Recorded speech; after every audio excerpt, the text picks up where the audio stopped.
दरक्षा हिस्सा दोम 10वीं जमात। सवाल नंबर 7, भीमराव कितने साल के थे तो उनकी वालिदा का इंतकाल हो गया? तो इसका हो जाएगा ऑप्शन ए 6 साल के। सवाल नंबर 8, भीमराव का किस साल की उम्र में स्कूल में दाखिला हुआ? तो इसका हो जाएगा 8 का ऑप्शन डी 5 साल। सवाल नंबर 9, बुद्ध मज़हब में नरवान का क्या तस्वुर है? तो 9 का हो जाएगा ऑप्शन सी खुदा का इरफान।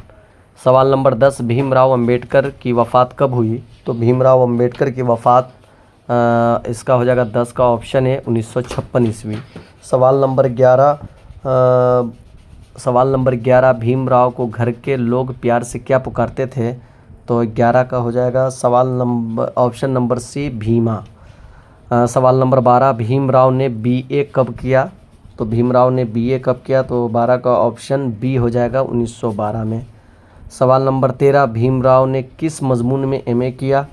तो इसका हो जाएगा 13 का हो जाएगा ऑप्शन ए माशियात में।